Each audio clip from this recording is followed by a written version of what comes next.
Phase 4 dry period होता है जो 60 टू 14 डेज़ होता है बिफोर पार्चुरेशन। ये जो ड्राई पीरियड रहता है ये क्रिटिकल फेज़ होता है लैक्टेशन साइकिल का, क्योंकि मिल्क यील्ड अगर आपको लैक्टेशन में बढ़ानी है और मेटाबॉलिक प्रॉब्लम्स को कम करना है तो आप काविंग के बाद तो आपको इस फेज़ में बहुत ध्यान देना होता है। दैट इज़ ड्राई फेज़ में आपको बहुत ध्यान देना होता है। ये dry phase is the critical phase of lactation cycle, इसीलिए कहा गया है कि ड्राई फेज़ जो होता है critical phase of lactation cycle है, जिसमें आपको मिल्क यील्ड बढ़ाना होता है during the following lactation and minimize metabolic problems. अब इन फेज़ में क्या क्या होता है, क्या रीज़न्स हैं कि आपको ड्राई पीरियड में को थोड़ा सा ध्यान रखना होता है और ये क्रिटिकल फेज़ है लैक्टेशन साइकिल के लिए। क्योंकि इस स्टेज में पहला तो इन्वोल्यूशन ऑफ अडर होता है, जो प्रिंसिपल रीज़न होता है ड्राई पीरियड का, कि हम सेक्रेटरी सेल्स टिश्यू और जो अडर है उसे इन्वोल्यूट कर देने के लिए एबल हो पाएँ, इन्वोल्यूट हो पाएँ। जब इस पीरियड में क्या होता है, जो सेक्रेटरी सेल होते हैं अडर के वो एक्चुअली ब्रेक डाउन होते हैं एंड रीअब्जॉर्ब होते हैं और new set of secretory cells बनते हैं। जो प्रीवियस वाले थे वो इन्वोल्यूट ब्रेक डाउन होकर रीअब्जॉर्ब हो जाते हैं। The cell renewal process take approximately 6 week. जो सेल रिन्यूअल का जो प्रोसेस है उसमें 6 वीक लगते हैं और अगर काऊ को कोई भी ड्राई पीरियड ना दिया जाए तो इससे 30% मिल्क लॉस हो सकता है इन सब्सिक्वेंट नेक्स्ट लैक्टेशन जो आपकी है। दूसरा है फीकल डेवलपमेंट। फीटल डेवलपमेंट भी इसी स्टेज में होता है during the dry period that is 60 to 14 days postpartum. इस स्टेज में फीटल का ग्रोथ बहुत ऑलमोस्ट 60% जो फीटल ग्रोथ होती है वो इसी लास्ट 8 वीक में होती है, that is 60 to 14 days before postpartum. और overall gain in body weight of the cow is about 0.75 per day. At a very least the cow must be fed for foetal growth. तो cow को fetal growth के लिए भी feed करना पड़ेगा। Replacement of body reserve. अब आपके जो बॉडी रिजर्व है मतलब जो आपके न्यूट्रिएंट खो चुके हैं लैक्टेशन में, आप उन्हें रिप्लेस करेंगे, रिप्लेनिश करेंगे। तो उसके लिए आप क्या करेंगे, mineral reserves are an entirely different matter to energy reserve. Mineral reserves और एनर्जी रिजर्व डिफरेंट होते हैं और ये डिफरेंट मैटर हैं। हाई प्रोड्यूसिंग काऊ के लिए severely depleted the body reserve of mineral. High producing cow जो होती है उसके जो मिनरल्स होते हैं जैसे कैल्शियम एंड फॉस्फोरस वो बहुत ज़्यादा डिप्लीट हो जाते हैं स्पेशली ड्यूरिंग लैक्टेशन। तो ये जो रिज़र्व हैं वो कम्प्लीटली रिप्लेनिश किए जा सकते हैं द जब काऊ ड्राई होती है। Adequate mineral nutrition during the dry period is very important. उसको एडिक्यूट मतलब प्रॉपर अमाउंट में न्यूट्रिशन देना बहुत इंपॉर्टेंट होता है काऊ को इस स्टेज में। During the dry period the cow is very weak and underweight. अगर मिनरल न्यूट्रिशन आपने अच्छा नहीं दिया है ड्राई पीरियड में तो काऊ बहुत कमज़ोर हो जाएगी और अंडरवेट हो जाएगी। तो ड्राई पीरियड जो होता है, अगर अंडरवेट काऊ है आपकी, उसका अंडरवेट है या वीक है, तो उसको रिप्लेनिश करने के लिए बहुत अच्छा टाइम होता है उसके बॉडी रिजर्व को रिप्लेनिश करने के लिए। और इस स्टेज में आप काऊ को 20 to 25 kg body weight gain करा सकते हैं। Length of dry period. So it is हाँ, ये कहा जाता है कि ये बुद्धिमानी की बात है कि ड्राई पीरियड जो रहता है वो 56 वीक का होता है जनरली, और प्रैक्टिकल सिचुएशंस में ये अबाउट 2 वीक होता है, 2 मंथ होता है।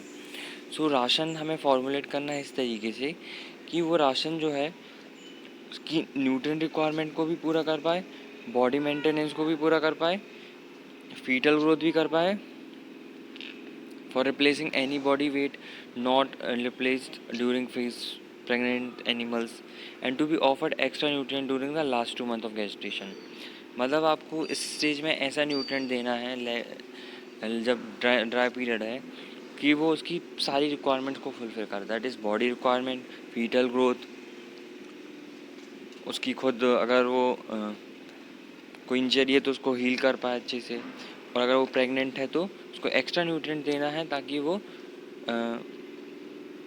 उसका जो फीटल ग्रोथ है वो अच्छे से हो during the last 2 month of gestation. Um ये होता है कि जो एंड ऑफ गेस्टेशन पीरियड है, cow not only gain initial level of weight तो गेन कर ही ले, साथ ही साथ वो अपना 25 से 30 किलो एक्स्ट्रा गेन कर ले। ये नेसेसरी होता है इनेबल करने के लिए एनिमल टू विथस्टैंड स्ट्रेस और parturition and maintaining the persistency of milk production.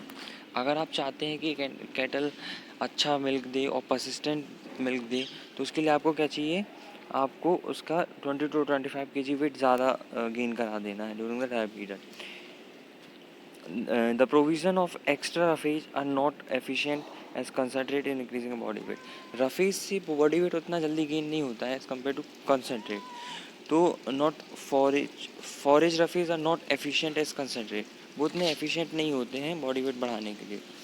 The rest ration must be sufficient to green feeds and so that the, और जो आपका रेस्ट राशन रहेगा उसमें आपको ग्रीन फीड प्रॉपर देना है, ताकि जब पार्चुरेशन होगी तो मिल्क में विटामिन ई रहता है और वो सिर्फ ग्रीन फीड से ही मिलता है, वो उसको उसकी डेफिशिएंसी ना हो। Dry matter intake should be 2% of the cow body weight. इस स्टेज में जो ड्राई मैटर रहता है इनटेक 2% रहता है बॉडी वेट का। मिनिमम आपको 12% CP वाला ड्राई मैटर रिकमेंड किया जाता है। कितना? 12% CP वाला इस स्टेज के लिए। कैल्शियम और फॉस्फोरस की ज़रूरतों को पूरा करना हमारा एम रहता है and to avoid large excess, लेकिन ज़्यादा अमाउंट में भी नहीं देना है। कैल्शियम को 60 to 80 ग्राम्स एंड फॉस्फोरस को 30 to 40 ग्राम्स वो सफिशिएंट होता है फॉर अ काऊ। और हमें एक्सेस कैल्शियम और फॉस्फोरस को इनटेक को अवॉइड करना है। Dry cow ration should be above 0.6। जो ड्राई काऊ का राशन है उसमें 0.6% कैल्शियम रहेगा एंड 0.4% फॉस्फोरस रहेगा ऑन ड्राई मैटर बेसिस। अगर आपने इससे ज़्यादा बढ़ा दिया तो उससे मिल्क फीवर की प्रॉब्लम्स अराइज हो सकती हैं। प्रोवाइड है मतलब आपको 60 gram per day, 60 to 80 gram phosphorus calcium and phosphorus 30 to 40 gram देना है per day cow.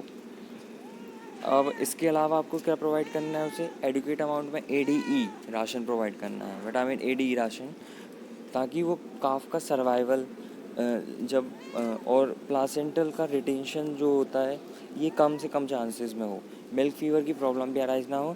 And traces mineral like selenium are the for most producers should be adequately supply during the dry cow diet. Trace minerals को भी आपको supply करना है stage में, जैसे like selenium हो गया। और एक बात का और याद रखना है आपको कि जब ट्रांजिशन राशन आप चेंज कर रहे हैं, that is starting 2 week before calving, जो आप राशन देने वाले हैं, चैलेंजिंग फीडिंग भी जिसे कहते हैं और उसे ट्रांजिशन राशन भी कहते हैं। तो लास्ट 3 डेज़ को जब आप काविंग की लास्ट 3 डेज़ में आएंगे तो जो अमाउंट ऑफ कंसनट्रेट मिक्सचर देंगे उसे वो रिड्यूस कर देंगे 3 दिन पहले आप, और उसे ल्यूकवार्म वाटर देने लगेंगे और लैक्सेटिव देंगे थोड़ा सा, ताकि वो काविंग से पहले आपको क्या करना है, गर्म पानी देना है, ल्यूकवार्म वाटर देना है एंड लैक्सेटिव फीड करना है उसको 3 डेज़।